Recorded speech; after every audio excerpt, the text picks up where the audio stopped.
Good evening, everybody. Welcome to this week's edition of the Hot Seat. We're going to be rolling out in just 30 seconds. So, welcome.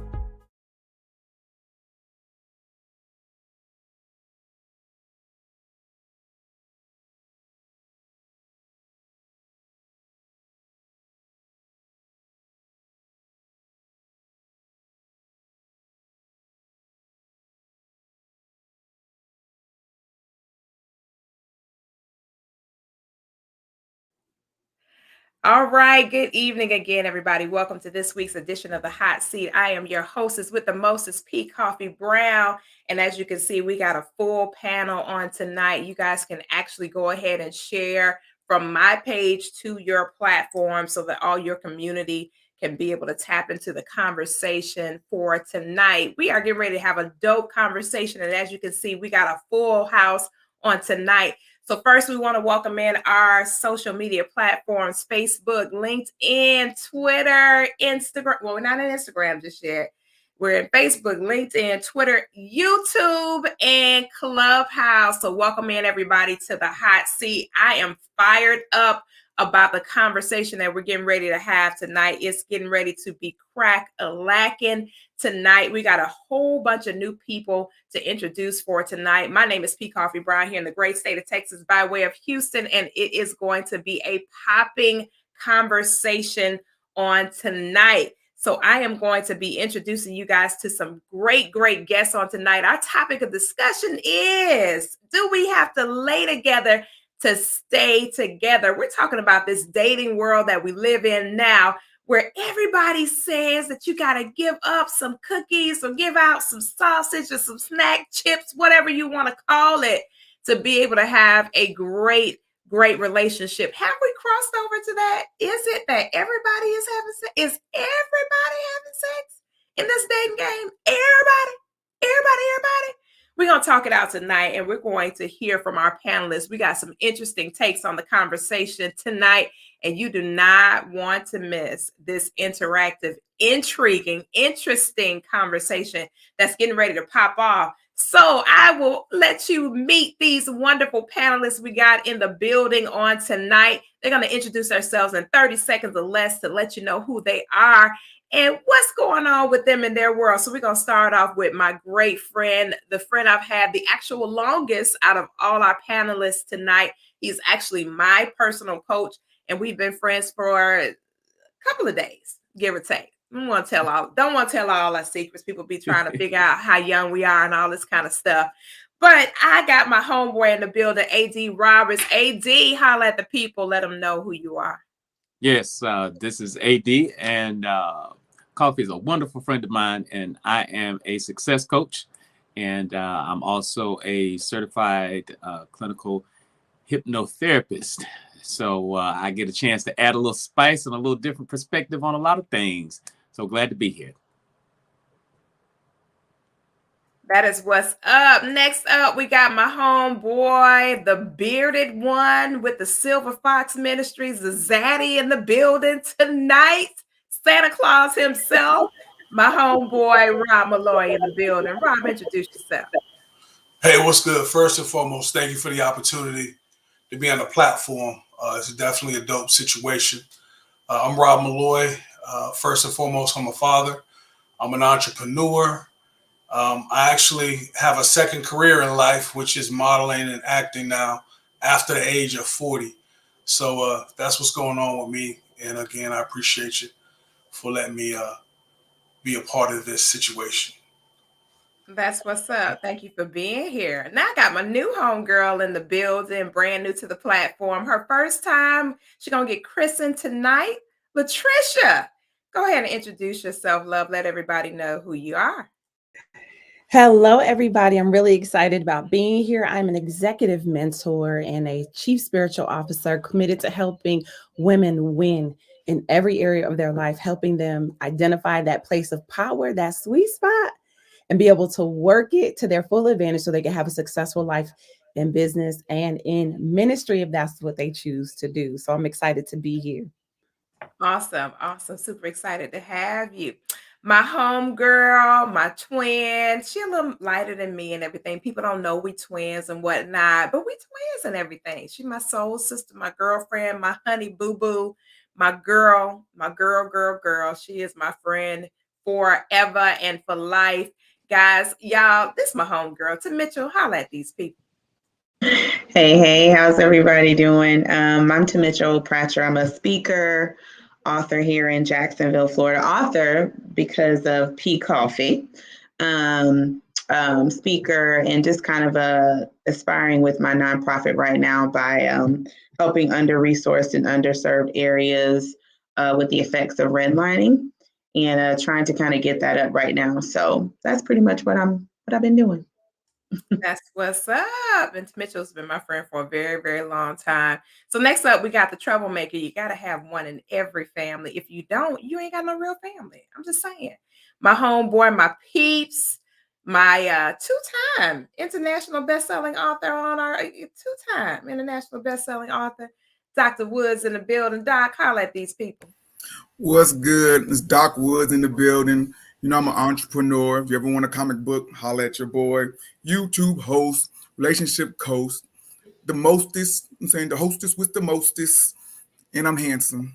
Thank you for having me out. I appreciate it. Let's get it on. And a troublemaker, obviously. Did he say he was handsome? Okay. Enough is enough. Next. My other homeboy, international best-selling author, 2 times too. He didn't hit it twice. Yeah, Jason. Matter of fact, yeah, Jason Williamson hit it twice. Baddest band man in the building on that guitar. Jason, what's good? How y'all doing? I'm Jason Williams.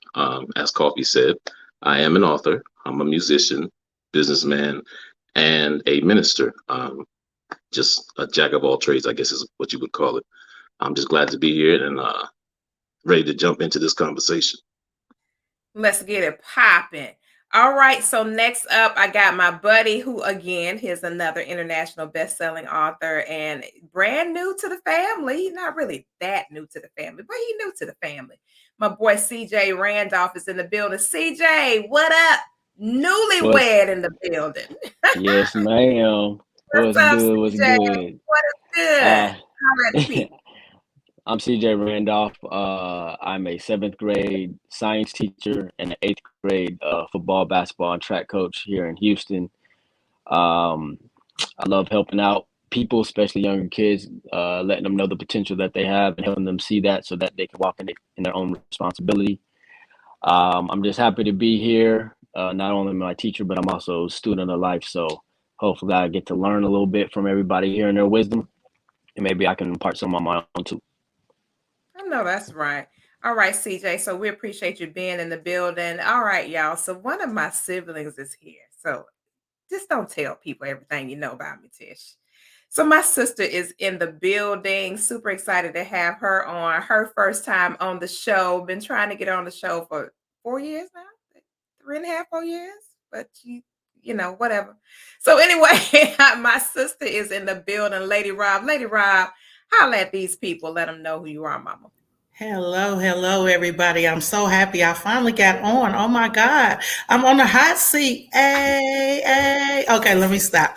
I am a new author this year. I am a pastor in multiple states. I am a attorney as well. So I am the jack of everybody's trade. I am so excited to be on and I can't wait to jump in. I'm going to try not to be so biblical tonight, but watch out. I got a little fire in me. Let's go. She's not really gonna do that, y'all. She's just saying that, but we already had a conversation pre-show. No, we not, no. But she coming in hot, y'all. That's all I can tell y'all. She coming in hot. So let's go ahead and get into this conversation tonight. So listen, do we have to lay together to stay together? I mean, is it true that we got to have sex with people that we date? Is it automatic? Do we have to sleep with everybody we dating? What's really going on in the dating world that we're living in? There's a lot of different things that we're seeing in the dating space that we did not see in times past. So we're going to talk it out. So the first question on the table tonight, is, do we have to lay together to stay together? When we're dating, do we have to have sex with the person that we're dating to determine if we can have a long-term relationship with them? Anybody can hop in. Well, I'll go first. Look at you. Get on in that hot seat.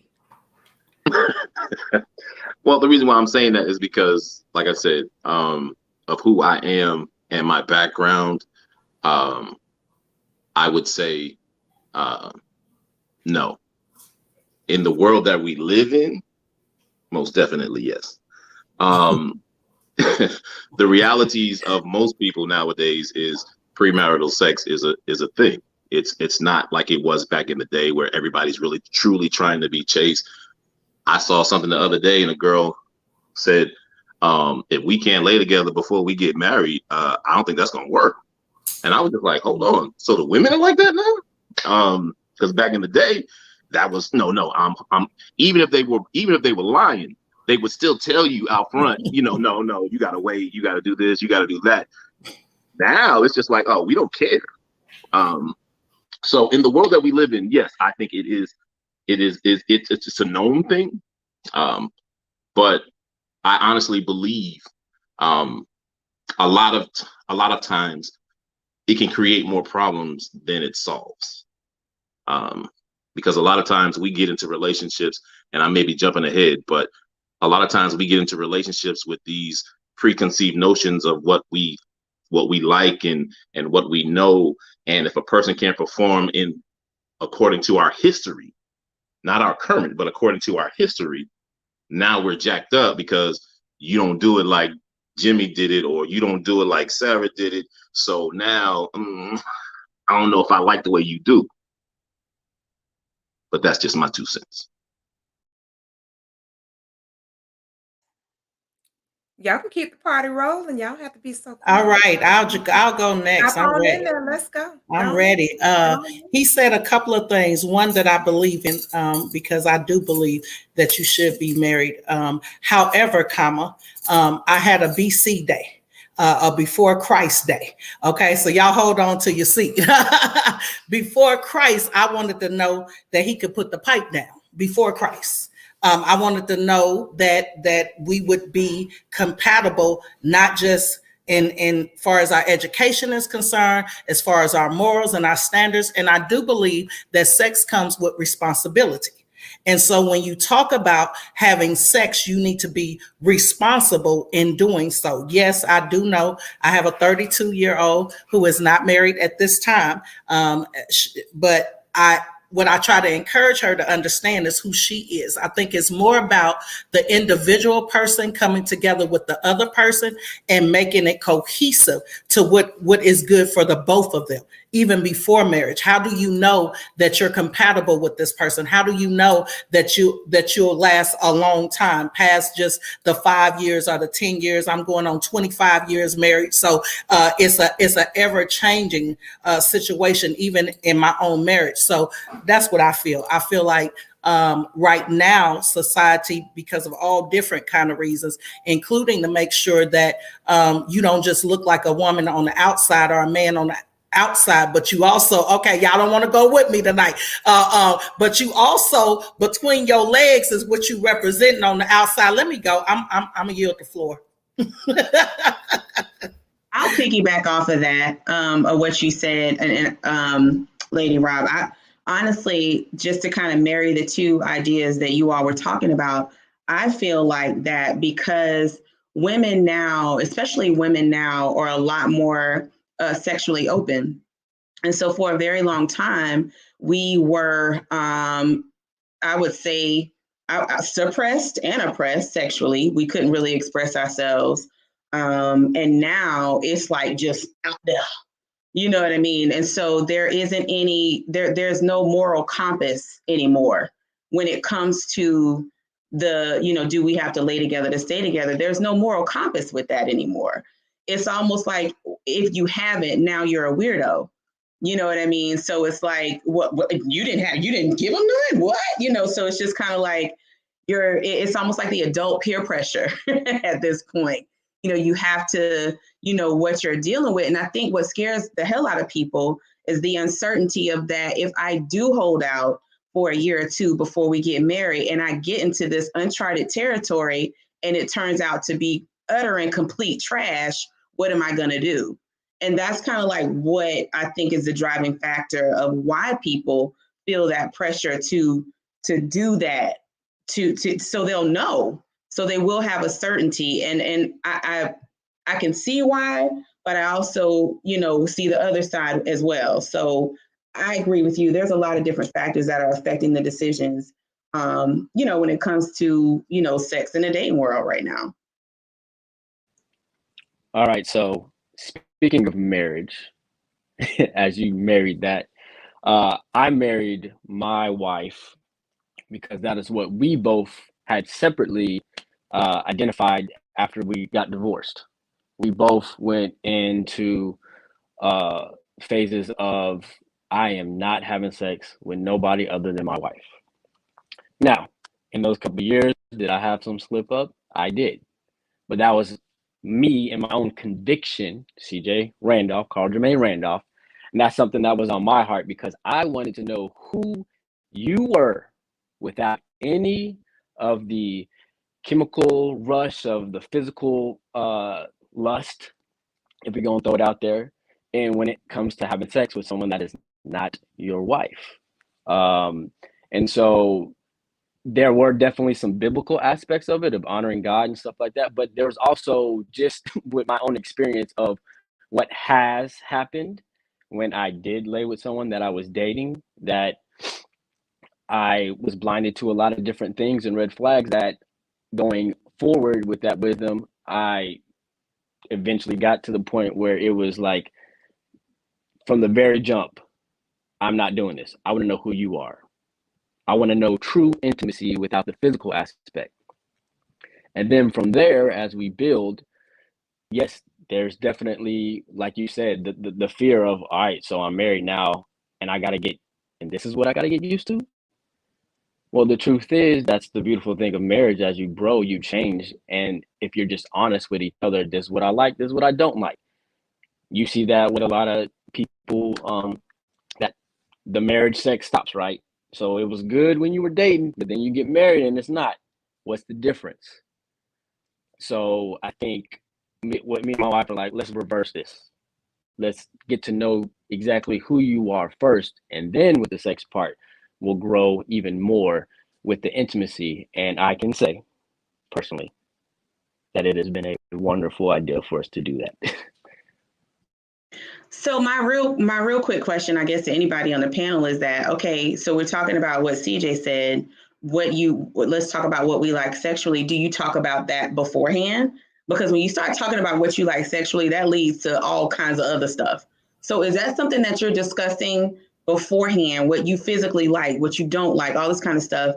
Or are you waiting until you get married to discuss what you like? Because those type of conversations breed all kinds of stuff. So when do you talk about it? Like, Immediately. okay, hold on. I got to jump in here real quick. Okay. I was I gotta jump in here. I've been listening patiently. You know what I'm saying? I've been sitting here listening. Okay. First of all, nobody should have to do what they don't want to do. No one should be forced to do anything they don't wish to do. But let's be honest. When you go into a marriage, you need to know all aspects of what you're walking into. If you're marrying somebody because, I would like a woman who would cook. So you go to her house, she makes you a steak, it tastes like boo-boo. So do you want to be with this lady who can't cook? No. So if you want to hang by the chandelier and she's not down for hanging by the chandelier, you don't want to marry her. So I don't want to wait. And you got to think about it. In the 1800s, people were getting married at 14 years old. Now we're getting married 25, 30 years old. So we're waiting a whole nother lifespan before we make this move. So you telling me I have to spend the rest of my life with something I don't want and expect to be happy? You can't teach some things. You can't teach somebody, I'm saying, certain tricks, certain things. And what if they don't like it? Now you're stuck. And now you're in a sexless marriage. And it just can't happen in that way. And see, I agree with part of that. I do. That's why my question was like, at what point do you discuss that? At what point do you discuss that? When do you set those boundaries? As soon as you feel like it. I think there's too much, there's too much saying stigma onto, oh, we need to wait. Oh, if I do it too fast, I'm seen forward. Oh, I'm mannish. I'm not like a lady. I'm not saying you should jump in and be like, hey, what position you like? No, I'm saying you should join when it should be a natural progression. It shouldn't be like, it wouldn't be such a big deal if we didn't make it such a big deal. Like, just because a man says something about sex on the first date doesn't mean he's expecting to have it on the first date. It's conversation, getting to know you. Because me, if I can't have the conversation about sex with you, we're definitely not going to match on any other thing. Because anybody who knows Doc Woods, I'm nasty. So if you can't handle my joke on day 1, you're not going to handle my nasty joke on day 35. So Latricia, go ahead and hop in, and then Jason Williams is going to hop in, and then I want to hear from AD and Rob. Okay, awesome. Yeah. This conversation is really good. I want to talk from a perspective of, being single again as an adult woman, having to date. I was dating and I was discovering a lot of different things. Life had changed drastically from the last time I dated. 15 years later, now I'm back in this dating world and trying to figure out all the rules and regulations. And literally there were so many rules. And I say that because, my single friends had perspective. Then those, who were, they were like, no, you should do it this way. You have to have this conversation now. You can just get out here and just try everything. It was so much noise around it. But the problem is that I couldn't listen to what the standards or the norms were of the world, what they were offering up, because it had to be right for me. And so even in, while I was dating as a single woman, there were guys who thought if they took me to dinner, they were entitled to something special, a special dessert afterwards. And it was like, wait a minute, we're not even on it like that. You know what I mean? And I think, like you said, having the conversation well in advance was important, and more so about the standard that I had taken. And I too, I can relate to CJ's point when he was talking about, having that conversation with his wife. Let me just say this. When I was in my season of waiting, in that single again season, meeting different people, I dated because I was not exactly sure the type of man that I wanted, that I would enjoy and appreciate. So those qualities, I knew what I had as my values and my standards. Those did not change. But I was learning more about myself, interacting with these different men in the perspective of, okay, we can have coffee. Okay, we can have dinner.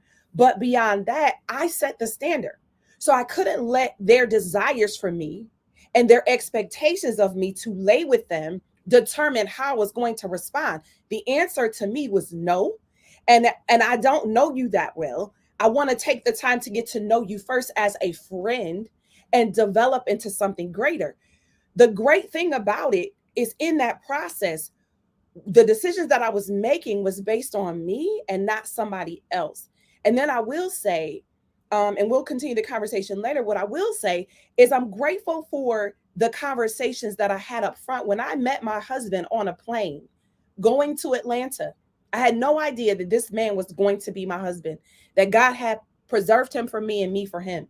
And when we had this conversation, we could talk about things. We didn't talk about everything at first, but we built up a strong enough friendship so that those conversations were important enough that we could have them in advance. Meaning that I told him when we first started to just develop a friendship, he was like, I just want a best friend I can fall in love with. And from that perspective, I was able to say, you know what, let me just get to know him as a man. And we had that conversation. He was in ministry. I was in ministry. And to me, that guideline, God, and presenting myself before God, I knew what we needed to do. We knew what we needed to do, and we did what was right for us. But we did have those conversations while we were dating. And I'm grateful that I kept the vow to me not to lay with everyone that I was talking to. Because had I done that, I would have disrupted the process of what God wanted. I would have presented to my husband a filthy plate. And nobody is going to serve someone they love a good dish and a meal on a filthy plate. The plate was clean, the pathway was ready for him, and I prepared myself because I set a standard for what I needed, not what the world was saying was necessary. So I'll pause on that. That's a good one, and I like coming behind that because ultimately, um, whether or not to lay is 99.9% the woman's place to state whether or not we will or we won't. Very few men can say, "Oh, we're gonna do this tonight," and she gonna say, "Okay," if she doesn't want to. That's not gonna happen. It's definitely 100% the woman's place to state what she wants. Um, and I agree with everything that you said because the reality of it is like I was married, divorced, remarried. And you can be in those situations. You can be in a relationship with someone that you are physically, 100% matched. And like CJ said, there's some red flags you will ignore because of the fact that what you're getting kind of, yeah, I could deal with that because over here, we great. And as long as we great over here, from a male perspective, I'll say that I don't know about women because I'm not a woman, but I know from a male perspective, if that's hitting, trust me, there's a couple of things we can deal with for a little while. But after a while, it's going to get annoying and it's going to be frustrating. And then what you're getting in the bedroom don't matter no more because it's good, but it ain't that good. Then you could be on the other side of the fence, like you've all already stated, that there's a possibility that you don't know, you get into a situation and it's not what you would prefer. That back to my original statement. The reason why that is because you know what you prefer. If you didn't know, and I'm not saying that, we're all supposed to be abstinent, but the reality is if you didn't know when you got together, if it was two people that had never had it, how would you have a level of understanding of what to do? Trust me, I try to tell my kids I would prefer that they not have sex. Granted, I don't think any of them haven't, but but my preference is that they didn't because it clouds you. It clouds you a lot. And I'm just speaking from my personal experiences. I really do believe if I had abstained in my earlier years, it would have made it so much different for me in my latter years when I got to somebody I thought was that person. Because in my head, it was, it don't go like this. And sometimes you'll throw away a good person because they don't meet a standard sexually. Not saying that you have to have low standards or you don't have to know what you like and all that other stuff. We only say that because we know what we like. We've been out there. If we hadn't been out there, we would have never known. We would have accepted what we got and would have made that work because it would have been all new. Now, the fact that we do know, that's the reason why we have so many issues.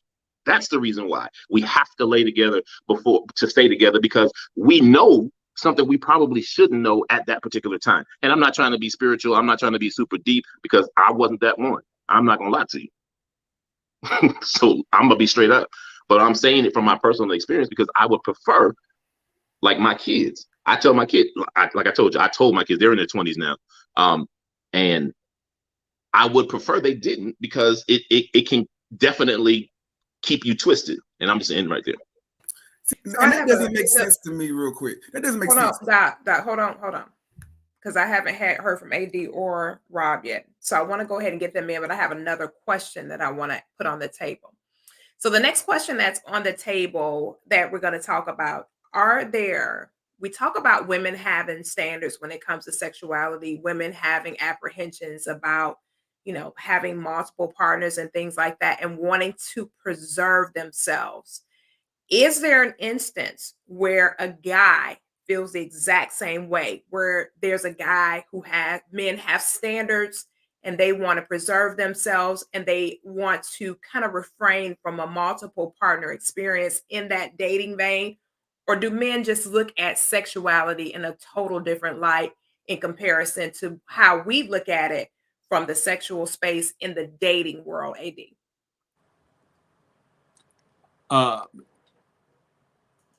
P Coffee, is that, can I just talk about the old question that was on the table? Go ahead, back to go back to the old question. Can I just be the heathen in the group just for a moment? Before the new question. Go ahead, back to the old question. I just want to be the heathen in the group for a moment, if that's okay. Go ahead. I hear all of this, but unfortunately, this is just not, for most people on this planet, it's just not the reality. It's not. It's nowhere remotely close to it. The nature of men and women is insatiable desire and passion. That is the nature, and that is the reality that we face. I think men and women can temper, you know what they got going on, and be a little selective. We don't have to be, totally out there.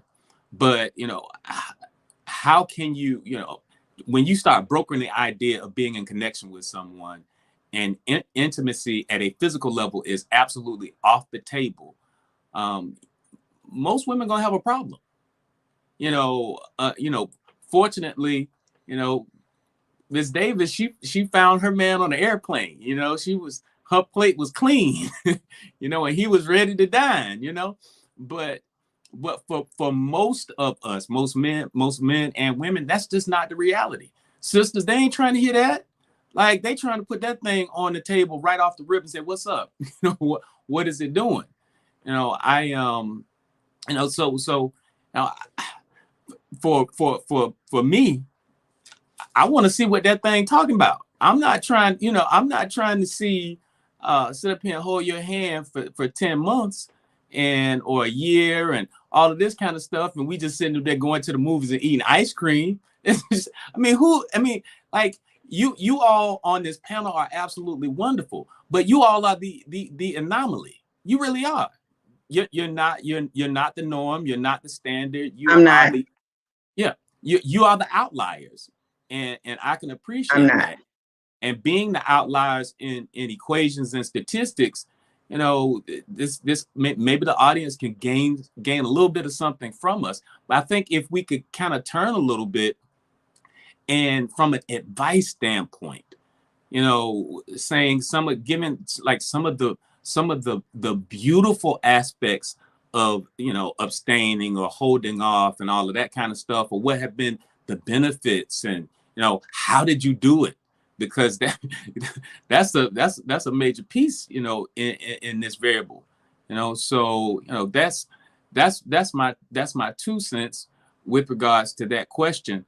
And I'm gonna jump back in because I don't want to turn the corner for you, P Coffee, but it's something I want to twist. I want to twist something on this topic, and I think it'll be really relevant. So I'll wait till after we start talking about the next question. All right, so Rob, hop in, and then we're going back to Doc because Doc over there on fire. So Rob, hop in. Yeah, I'm glad he's on fire. Catch fire, Doc. So I'm single. I've been married before. Where I'm at now, obviously, is different where I was a handful of years ago. But when it comes to laying together in order to stay together, the women that I've come in contact with, doctors, judges, attorneys, and I'm just throwing out titles because it doesn't matter. That woman is that woman. Women set the standard, and I just don't know too many, if any at all, that does not want to have those encounters at all. I don't know, and I haven't dated or dating anyone who is celibate or abstaining, and if they are, I like to know why. Like, did you go through a whole phase, and now that you've met me, you don't want me to get to it? or you may think that that'll taint my opinion of you, and it won't.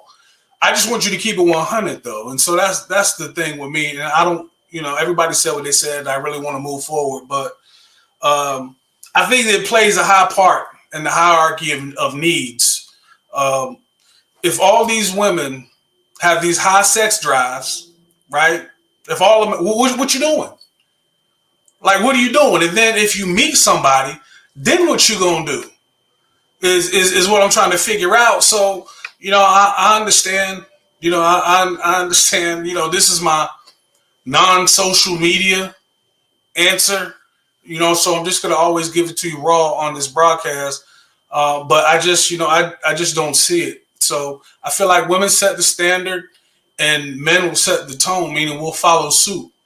And so that's how that goes for me. And again, I just have to always say that I think it plays a high level, because even if you're in a relationship or go into a marriage and you're not sexually satisfied, I mean, the side pieces and the sneaky links ain't just start. And a lot of times that sneaky link and side piece is somebody that's laying it down, right? It could be the person that's listening and cooking for you and take you out to dinner. It's maybe some mental stimulation that you're not getting at home, but all that is eventually going to turn into some hot, passionate stuff that you're not getting or that you feel like you deserve. Or she's too tired, or he's too tired, or he ain't paying the bills, so I need somebody who can at least handle this for me and then go back home. Sorry I had to do that. Well, you're he was coming in hot. I mean, you told me he was coming in hot. It's cool. That's all I got. I'm gonna leave it at that so we can move. But here's the deal. I think, AD, when you popped in, I didn't hear what I think you heard. I don't think to Mitchell, Lady Rob. I think they said kind of clearly they had relations before. They didn't say they was unrelated before they got married. Them two. Them is my family. They had relations before they got married. I definitely had relations. That's my sister. She had relations. And that one is my first cousin on my mama's side. They was coming in hot before they got them husbands. I had relations. I just want to. Yeah. Can I piggyback off of him? Because I think that's real. What you say? Hold on one second, Lady Rob. What you say about? Yo, I can't hear you because you're on mute now. You're talking on mute. This button, I turned it off, I turned it on, but it's unrealistic. Like we act like this is something brand new. You know what I'm saying? When Master was we were in the slave shacks, we were going behind the barn, and we were doing what we do. In the 50s, it was going to the hill to the makeout session. You know what I'm saying? This is not brand new. Our bodies is natural. This is a natural urge. Everybody want to say we're higher beings that should be able to control our bodies, and I want to get to know you. You know if it's good and it's not good. I don't care if it's your first time or your 31st time. You know if it's good, right? You know if he puts it in there and he's like, ooh, and he's like, if you're thinking about your homegirls and getting your nails done, while I'm saying he's doing what he do, it's not good. It's bad. You know what I'm saying? If the homies, if you down there and all of a sudden you're like, man, I want a burger, it's not good. And it doesn't matter how many times you do it. It is a natural urge. So playing like we have to be all goody two-shoes, it doesn't make sense. I'm not saying rush to it. I'm not saying don't get to know each other, but saying that you don't have to connect on all levels. You have to be intellectually, physically, spiritually on level, because what you don't do, somebody down the street is definitely going to do. Well, I'm about to jump in here because one of the things I think that, and then I hear everything that everybody's saying, and never would I suggest that, those urges don't exist and that you don't want and have those conversations. I desired my husband and he also desired me. But what I'm saying for me, we made a conscious decision based on who we were and who we desire to be before God, to make getting to know each other a priority and to have the disciplines. And for me, I said, if I can discipline myself enough not to not to respond to my husband while we are in this early season of our relationship, getting to know each other and that correspondence. If I can be disciplined not to respond to somebody that I am physically desiring and somebody that I am growing to love, I have that discipline, then I know that as we go through life together, there is no one else that will ever distract me from my husband, because the discipline was already in place. The desires were there. We just made a conscious effort to get to know each other. Had we started and being intimate in the very beginning, I would have missed out on opportunities to get to know parts of who he was. It may have been delayed, and it was important for me to get to know him. And let me tell you why that was important to me. There are a lot of women, and you're right, doctors, lawyers, all of that. I have a whole bunch of them, Rob. I got a whole bunch of women and girlfriends that have all of the titles behind their name. Educated. I'm one of them. And the thing is that we all have had that walk of shame. We are women who are receivers. So when we're intimate with someone, we're receiving and taking to ourselves all of who they are. And it may not seem like that, but it is. So all of the issues and the spirits and the stuff that's going on with him, we're taking that in and accepting that as part of who we are. So we're receiving that into us. Well, what happens eventually, if you lay with enough people, you'll start finding yourself getting lost in all of those experiences and not being able to relate to the right one in an intimate sexual way. Because like he said before, you're comparing, you're thinking, oh, this is not that. I mean, you know what you like because you experience it, and that thing that is satisfying to you, you can look for that. You know what you like. So when we had our conversations, we could talk about it. I had experienced intimacy before. And just by the way, intimacy is not just sex. And I know that's another conversation, but experiencing intimacy with my husband before we laid down together, it was important to me that he knew who I was and that he knew that who he was getting ready to encounter, the woman he was getting ready to lay with, was someone that he could trust, that had his heart, that I could speak to him and he could speak to me. I was not going to compromise because I had done it before. I wasn't a virgin when I got married. So I know what it was like to be with someone who just wanted me for that moment, but not made me an option when I was making them a priority, because intimacy and sex changed all of that. So I say that I know it sounds hard for people to do, and it is, but I'm saying I minister to women all over the world, and I talk to them about why it is important for them to protect and preserve. No man wants a woman that has been laying all over and sleeping with everybody. So you ask somebody in the city, have you been with my woman? And they say, yes. Are you going to take her home? Is that the woman, Rob, that you're going to say, I want to marry and I want to spend the rest of my life with after you built this foundation of, a prosperous and bountiful life?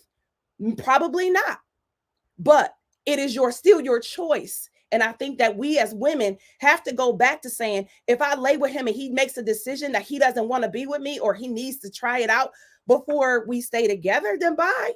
Boy, bye. I'm cool with that. I'm not conditioned to his acceptance of me. You got to hold the standard for yourself. And it's hard, but it can be done. So I'll pause on that. But you're talking quantity over quality. No one said that you got to go mess with every dude you meet. You know what I'm saying? I'm not saying on day one, you say, hey, buy me a steak and I'm going to give you my draws. We're saying that when you meet somebody and you're interested in them and you're dating them seriously, do what you do. You know what I'm saying? And then, so you haven't been with everybody. You just know them on every level. Was it Megan Fox and her husband? They waited until they were married and they're in the middle of a divorce now. Because so it didn't make a difference for them either way.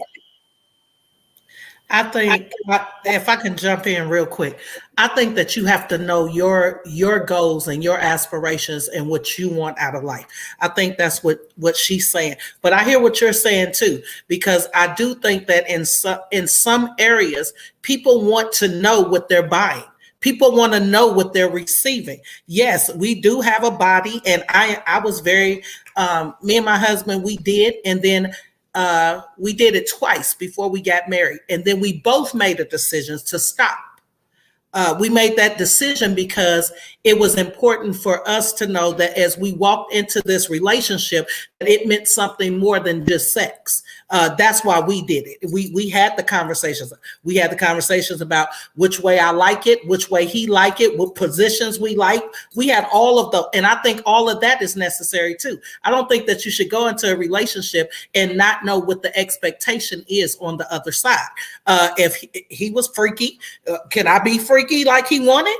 How will I react? How will he react? And those are conversations, like Doc said, that are necessary. There's no way that we can go into a relationship and we don't know what the both of us like. Whether we indulge in it or not, we should have the conversations. I yield the floor. I got one thing real quick, because I think something was addressed to me. I want to make sure that it was very clear. Now, the question was laying together to stay together. So from my first thought was intimacy, and actually having sex to be together or not at all, meaning no intercourse prior to marriage or even while you're dating. And so, my thoughts was it's very natural to do that. And I'm not condoning, anybody being promiscuous or anything like that. I was just, keeping it 100. And even with the ladies, I mean, I didn't hear anybody say that they did not have sex prior to, getting married or getting engaged. So I would ask, if you did not, or, if you feel the way that you felt, why did you still go there though? And so I think that would also be, part of the question. Did you have to lay together to stay together? And what if you didn't? What if you didn't? I understand you built a connection. I understand that, things progressed, but what if you didn't? I mean, that would also be a question for him too. Like, did he need that from you to, like, all right, this caps things off, we good now? I feel like, real quick, I just want to say that from what I'm hearing, celibacy and abstinence became the choice after a lot of hurt, a lot of bad decisions, a lot of things that happened.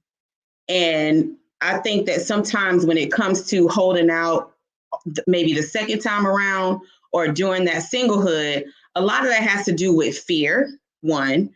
Two, it may have a lot to do with your connection to, God and what you're trying to do. But I think we're also forgetting is that, like you said, we were all kind of learning in the very beginning.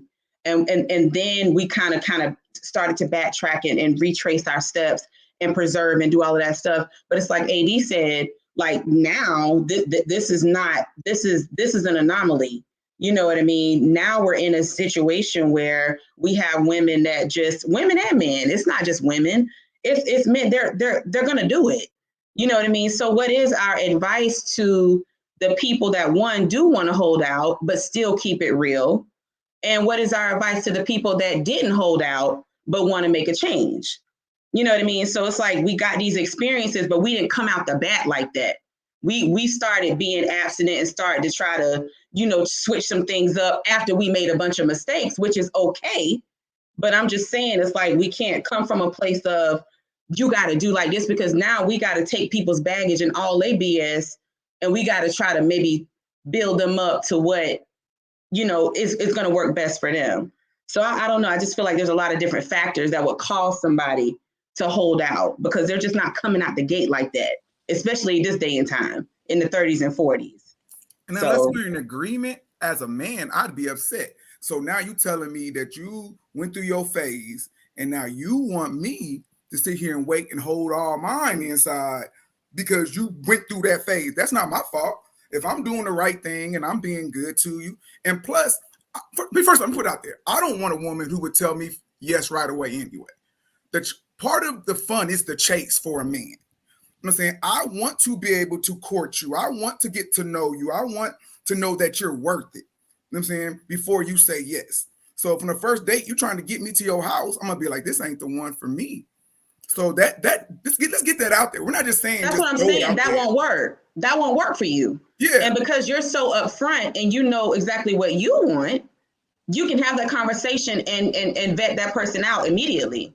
You know Right. what I mean? So Because in I our age range, there's no point in sitting. We don't have to beat around the bush anymore.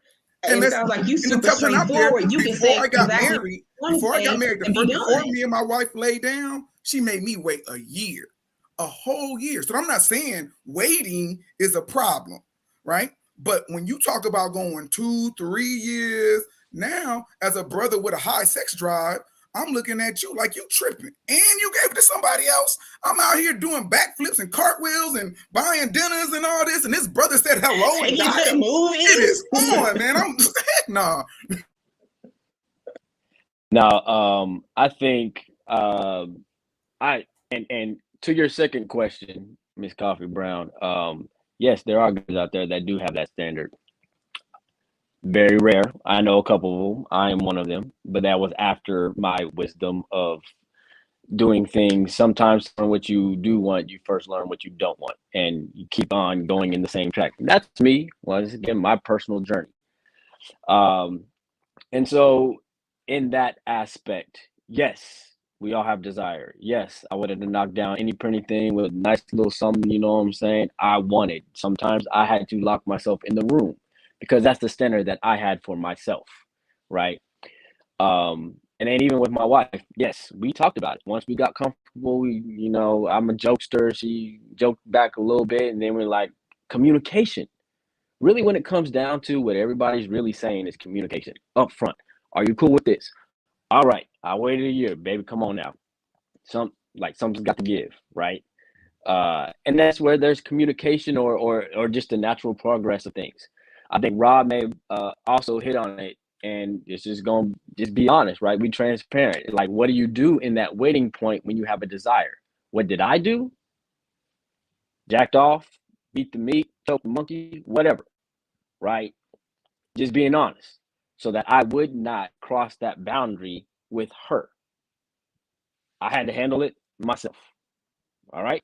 And us gentlemen, we know if you get to that point, you know what you like, right? So that was me. I wasn't going out looking for someone to suffice that desire, because that was the choice that I chose. That was a conversation that I had with myself. And when I broke the standards, I realized I had consequences. My reason why I did not want to do this and remain absent in dating was because the consequences that I had when I did. Point blank period. Right. And so that is me, right? But yeah, I think we're all the underlying thing is communication. And when you're talking to someone, I was very upfront whenever I was dating. We're not doing this. Ladies would be like, "Oh, cool, heh, heh, heh," and then try, and then be like, "Nah, like, listen, I was being honest." And some was cool with it, and some was like, "I thought you were joking." I'm like, "No," because that's what they're used to, right? Which I get, of course. There's a couple of times I had a run in my head, like, man, you know what I'm saying? Like, yeah, go ahead, you deserve it. I did that.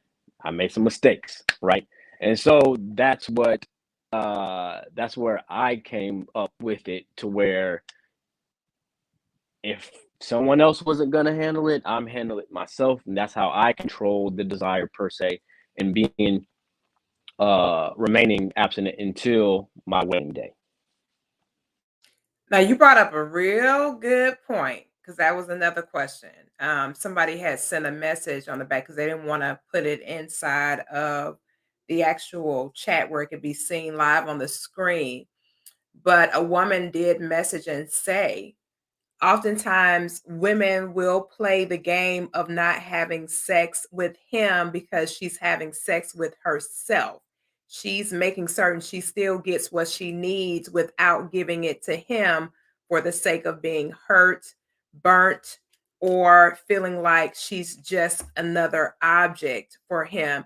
So women can play the game if they want to, but a lot of women have a whole bunch of toys and a whole bunch of objects to self-gratify. Absolutely. Absolutely. I know women don't like to talk about it, but I talk about it on my show often. As a matter of fact, I talked about it last month. And on my show, I think that it's important. I'm geared mostly towards women, so my platform is for women, by women. But I think it's very important that we're okay with speaking our truth. I think a lot of times because we grew up even in our homes, even with our parents, some of us, and it was so many secrets. So we just keep it like it's taboo, like it's something that we can't communicate as women. Men are very voiceful. They like, yeah, he just said it. Yeah, I jack off. I do whatever I got to do. But guess what? Women jacking off too. Like that's really the truth. And so they're doing it for a safety reason. When I had my show, over 50% of the women on my show said, I don't trust that he's going to be faithful to me. I don't want to give it to him. I'm not sure that I'm ready for this, or I'm not sure that he'll treat it right. Well, the only way that we know is to jump in. And we don't have to jump in sexually. I think somebody said the key, which is communication. Talk about the fact that you're horny, but you don't have to do it just because you are it.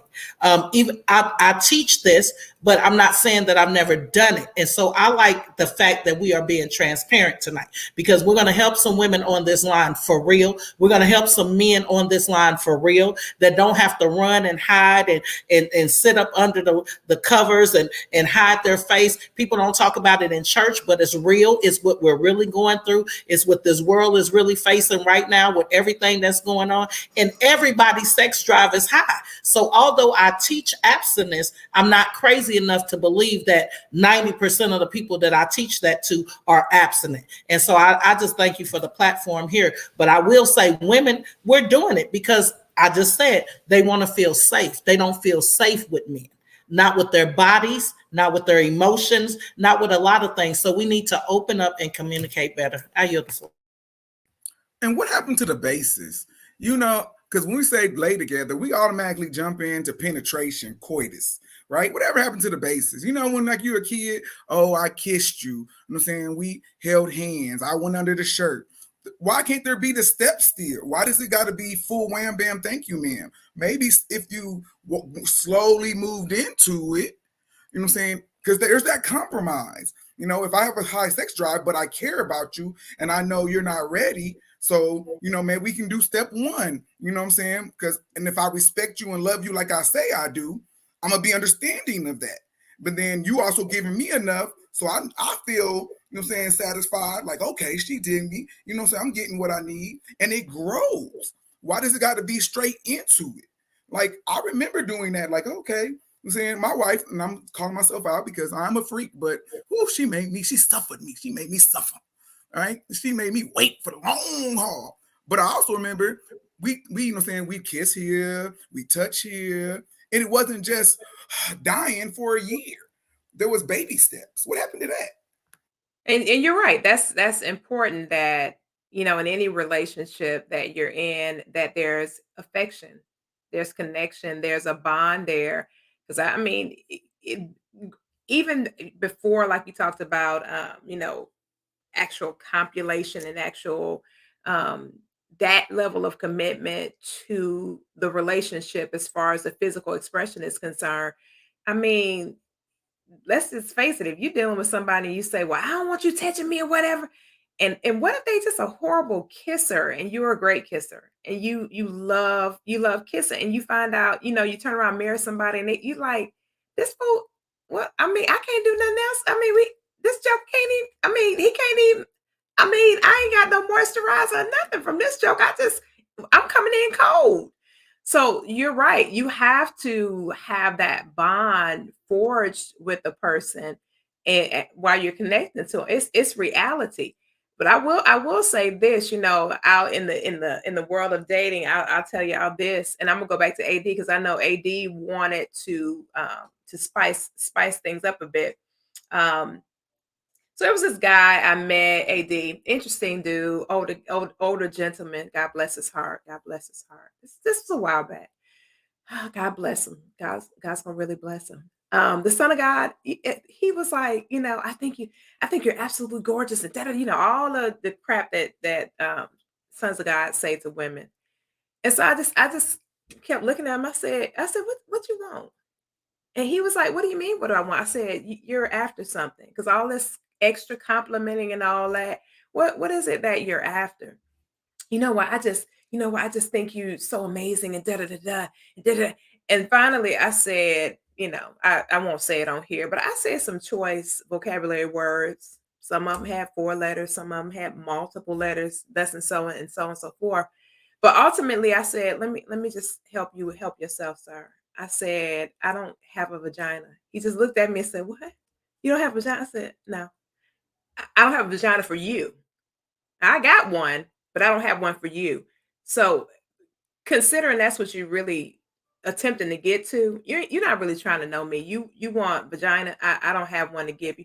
So you need to find somebody else that's willing to offer that product and service for you, sir.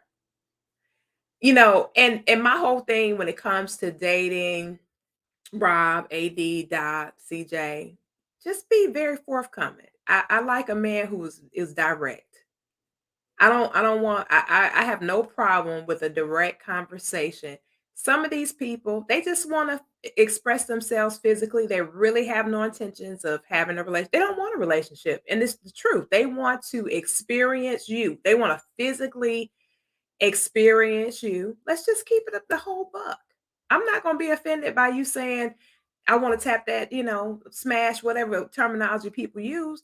And then I'm going to politely tell you, thank you, but no thank you, you know. But there's somebody else, some other woman who will be like, oh, I'm down. Let's go on and get it in. So it is what it is. When it comes to, do we have to lay together to stay together? At the end of the day, after the dust settles and all the smoke clears, let's just be real. We're designed for each other. We're designed to copulate. Our bodies are even physically structured to come together. We're literally physically designed to boop. So at some point, there is going to be that connection. Now, either it's going to be with him or with somebody else. But I like what Rob talked about with it is an apprehension because of something that happened to you back in 82, 84, 86, 95, 2015, 2017. We have to really, women, we got to really, really take control of our now moments and enjoy our life now as opposed to what has been. We have such a horrible tendency to stay focused on what happened yesterday. Well, Jack messed me up, so I'm abstinent now. I'm not sleeping with nobody else because Jack did this. That's not a good reason not to have sex. A great reason not to have sex is because you want to get to know you. You want to dig deeper into your womanhood. You want to dig deeper into your psyche. You want to dig deeper into identifying who lives on the inside of you. That's a great reason to say, hey, I'm just choosing to kind of fall back a little bit, chill for a minute, because I don't know me. I don't know what I really want. I don't know what I really like. I don't know what I really enjoy. That's a great reason to fall back because that way you can keep the confusion out. You can keep your psyche clear. You can keep your emotions intact. You can address all that internal stuff that needs to be addressed. But because somebody did this, that, and that back whenever they did whatever, you got to address those issues before you start connecting with anybody's son. Because that's not going to give him a fair opportunity at a chance with you as the woman, you as a woman, him getting a chance to say, you know what, I want this woman. Because that woman that's beat up, battered, whatever's going on the inside, we have to deal with this stuff. And we have a horrible tendency not to. Then we try to punish somebody else or discipline somebody else for some dysfunction that has nothing to do with them at all. They don't know what you're talking about. I wasn't there. I don't know. My name is not Jack. My name is John. I don't know what you're talking about. I don't know why. I don't know that you was divorced. You had 5 husbands before me. I don't know nothing about that. I wasn't there. I wasn't present with you. So I think women have a challenge with living in the now, this right now moment. This is where I am right now, not what happened yesterday. That's something that we as women are challenged with. I coach about this all the time, and it is an issue that we have, not being able to just separate what was yesterday, what is today. we don't have tomorrow yet. We got to deal with what's right now in our face in this particular moment. So we're gonna head over to AD because I know AD wanted to put a spin on it. We got about 26 more minutes because we normally go between 60 to 90 minutes, and we'll be out for the night. But AD, go ahead with your spin. Well, the spin was, it comes from my personal experience in the past. I've actually been in a dating relationship, long-term dating relationship, and because of health reasons, going just to the core of that just the first part of the question, do we have to lay together to stay together? And because of medical issues, that was taken off. Sex was taken off the table. And so, in the midst of dating,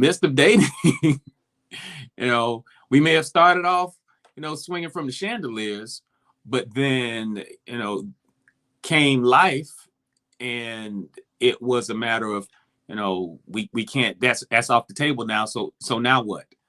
And my answer is, you actually can. You can. I believe if you really have connection with someone, if you really love them, and it's not just about the groceries, the goodies, and all that good stuff. I do believe that you can be together and sex is not on the table, because women, as a coach, and obviously there are a number of coaches and therapists on tonight. When we coach our clients, I will go so far as to say that 90% of my female clients have been molested, raped, had some type of violation, trauma throughout their childhood or at some point in their life. And all of that stuff comes into play. So when you look at all of those different dynamics, I think, brothers, we can be in a relationship and sex is not on the table if you care for them, if you've allowed yourself, one, to understand, and two, to acknowledge the connection that you really, really have with somebody. I agree. In 2019, my husband was admitted for something happened with his blood pressure, and he was admitted. Well, the medicine that they gave him actually put him into cardiac arrest. We were in the prime of our ministry in Las Vegas, Nevada. Most of them are on here now yelling at me or texting me. But I didn't know what I was going to do. 20 plus years of marriage. What am I going to do? I don't know. He gets eventually out of the hospital, out of ICU. He died twice, came back. He gets out. He did not work for 2 years. Watch this. It is very important because there's some women on here that actually need to hear this story. I don't know why, but it didn't stop me from being his wife or from becoming the sole provider. It didn't stop me at all because I loved him in spite of everything else that was going on. When you really have intimacy, when you really have, which we all agree is not always sexual, right? So what is the capacity that you have for the person that you love? It should be beyond laying together to stay together. Yes, of course we want to lay together. I went a year and a half married, preaching, going all over the country, writing, singing, doing all of that, managing. But it never stopped me in coming back home to what I loved, because I knew, number one, that I trusted God, and number two, that our marriage was not conducive. Our relationship was not conducive on whether or not we slept together. And then we learned to grow together. It was so much more than I had ever. It's probably what I think that's Latricia Davis went through before she got married, right? So she was talking about the dynamics before she got married, waiting, holding back. Well, that dynamics happened to me after I got married. And it was the most amazing thing. I even called Precious. I said, "Hey man, you better get, I'm about to lose it." And she said, "You got this." Because my brother passed away and she raised my niece and nephew. And so she encouraged me, "Hey, you got to keep going. You've been too far. You got too much going on." So I don't think that we have to stop growing and laying together. I'm with Doc. What happened to laying together without having sex? I was able to hold him. I was able to look at him a different way. We were able to go out to eat and just watch each other and look into each other's eyes and look into. I'm talking about, it was better than the sex actually, and he's good. Don't get me wrong, and I'm good too. I know I am, but but that didn't matter at that time. Right? What mattered at that time was living in the moment. Me being a woman at that moment, and what did me being a woman look like? Because I used to go in the mirror and say, "Do he still look at me?" I don't know, because everything that's going on medically, right? So you're still wondering, am I still cute? Do I need to change my hair today? Did he need, so, but it was amazing. My point is, it was amazing, and nothing stopped us. As a matter of fact, we are a dual team that is taking this country by force. So I do believe that you can stay together without laying together. I yield the floor. See, and then I look at it kind of different. You have to make sex a priority in your relationship, but it has to be more than that, right? Because when you have sex, you're saying your passion for each other grows, your testosterone grows for man, estrogen grows, you're not so stressed, you're more relaxed. You know what I'm saying? You're able to hear one another on a different level, right? So, but you also have to be able to connect and have that talk, because some of the best pillow talk is after that good, bump and grind. You sitting there talking to each other, expressing each other's thoughts and your feelings and your wants and your desires. Of course, there's times that you may not be able to have sex. Someone can get sick. Someone can, have a condition. But that's where the growth comes. That's where the connection comes from. So it's more, but also everybody wants to be desired. Right? Everybody wants to be wanted. A sexless marriage, right, is anytime somebody has sex one time or less a month.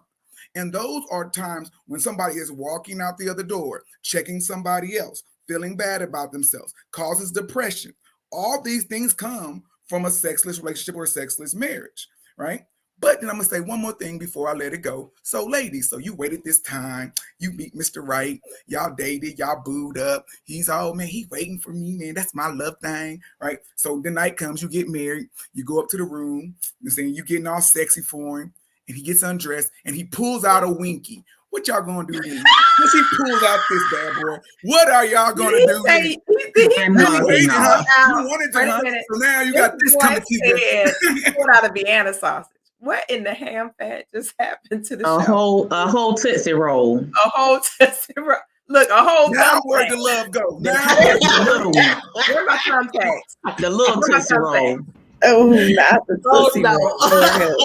Oh my God. No. Rob Malloy, help me out. I don't know what just happened. We was all right, Rob. I'm sorry, Doc, but I can't even answer your question. I really can't. Love, though. Y'all in love now. Remember, it's deeper now. I'm done. It's interesting. A lot of times you don't learn about what people valued or what was important to them in a relationship until after that relationship is over, or when they decide not to be in that relationship and they check out. Then all of a sudden, they're willing to share what their needs are. Like Doc said, well, he didn't desire me, or he didn't tell me I was beautiful, or she didn't make me feel like I was the man, and those type of things.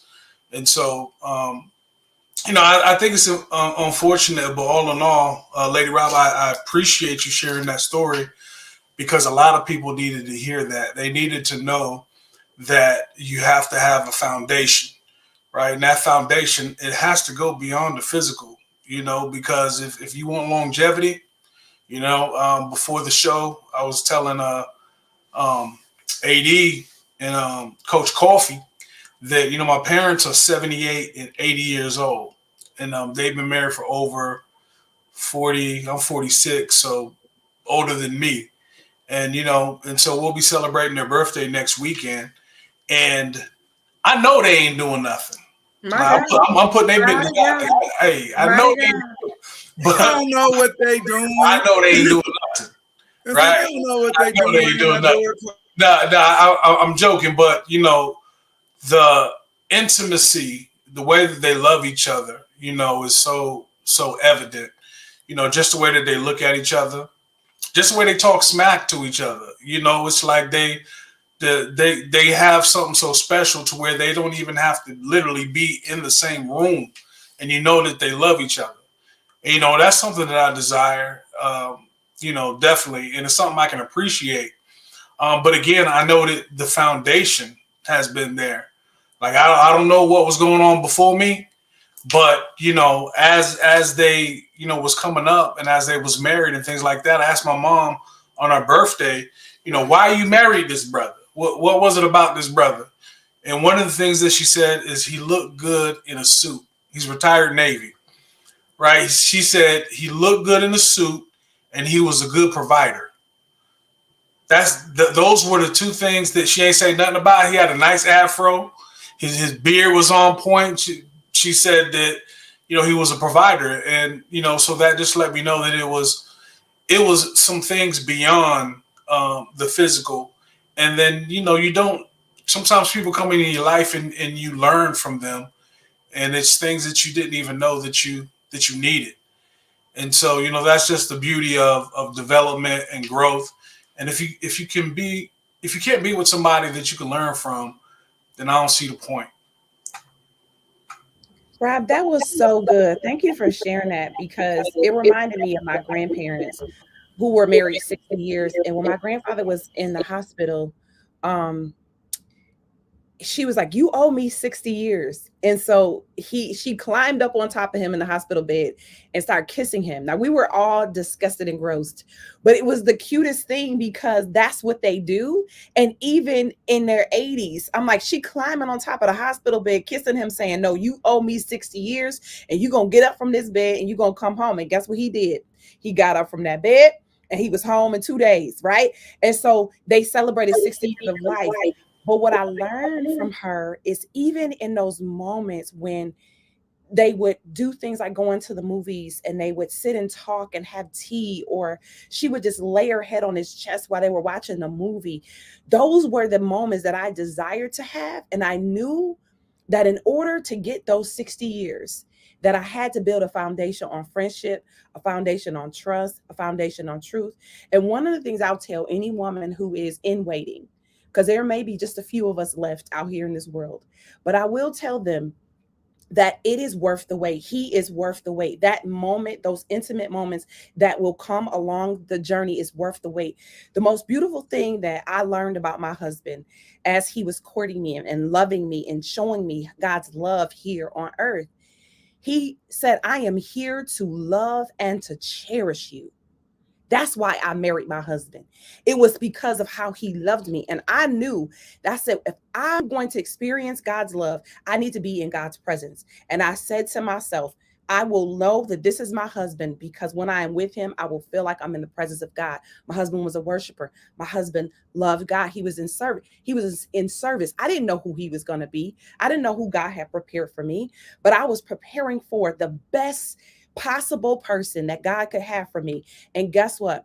God said, because I can trust you in the preparation, I can trust you with my gift. There are some women who, if you wait, I promise you that if you position yourself, like Koffe was saying before, to get to know yourself, I got to know me. I learned about all that I desire. I learned what were non-negotiables in my life because I took the time to heal. I took the time to develop. I took the time to grow and mature so that I could appreciate the kind of love that my husband was going to give me and that he continues to give to me. Every single time I do something, before I go out, before I go minister, before I go on a stage, before I turn the camera on, I go to my husband, we pray, he releases me, and that's a whole nother conversation. But he kisses me on my forehead and he says to me, baby, you were born for this. There is someone who needs to hear your story. And no matter how unique it is or extreme it may be, God has set you up to be able to help someone so that they can experience the same kind of love that you're getting from me.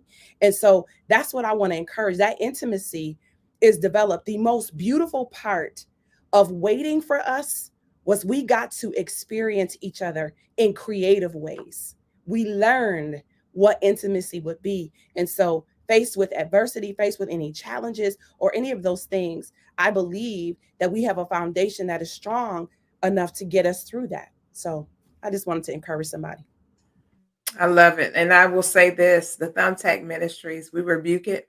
We don't receive it. We don't accept it. No tacks and thumbs and no. The devil's a hot lie from hell. We're not receiving it. I'm stuck on that. I can't even think straight no more. Latricia, I heard everything you said, but my brain was just like, thumbtacks, permanent Thumbtack Ministries, forever, ever. It's not gonna happen. Let the thumbtack not go. But Latricia, if I had an offering plate, I would have passed it to you and to Doc up here at the top. I would have gave y'all offering tonight. I'm just letting you know. I would have gave y'all an offering. Come on, Oh Jesus. my God. I'm trying not to speak in tongues. That's why I keep muting myself. Y'all go ahead on. Hilarious. But you know what? This has been an amazing conversation. We're going to go ahead and wrap up for tonight. It is later on the East Coast than it is over here on this side of the world and all that kind of stuff. So we know that, we want to go ahead and knock off for tonight. And then we will definitely be back and have another conversation. This has been extremely, extremely beneficial to a lot of people. I am getting a ton of messages. I'm going to have to charge my phone because it keeps popping in my phone. It pops up on my phone. I'm like, dang, why my phone what in the heck? So we've gotten a lot of feedback from people. Rob, I had a couple DMs. People asked, are you available? I said, no, he's not available. No, he's not up. He not up for grabs. No. I'm his PR person. No. Mm-mm. But this has been an awesome conversation. We're still live in Clubhouse. We'll be in there for about another 15, 20 minutes or so before we wrap up the Clubhouse room. But listen, guys, if you want to connect with any of these amazing leaders that you see on tonight, as soon as we wrap up the live stream, their contact information will be inside of the chat and you can connect with them. Make sure you're following them on all social media platforms. If you want to communicate with them more about relationships, we do have some amazing coaches that are on the platform tonight and people that are doing some absolutely incredible things in the space of love and relationships. Everybody on here is absolutely incredible and doing some awesome things. And so I'm excited that we were all able to hop on to get together tonight. This was an amazing conversation tonight. So I really appreciate everybody being here. CJ, again, congratulations on your brand new nuptials. Got a brand new bride over there that he over there enjoying and whatnot and thus and so and everything. And I'm excited that Dr. Adrian has recovered. He was going through some sickness. So I'm just glad that you are fully recovered. And tell your wife that we just love her because she really is the real MVP, period.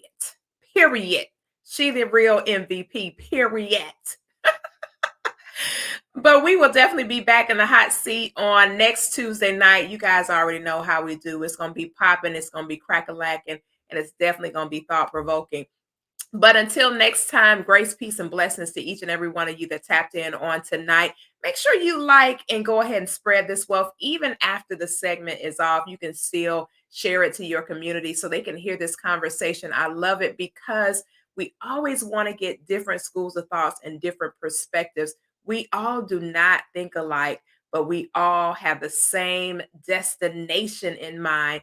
That is mutual love, freedom, and respect as it pertains to relationships. So this has been a great conversation, a dope connection on tonight.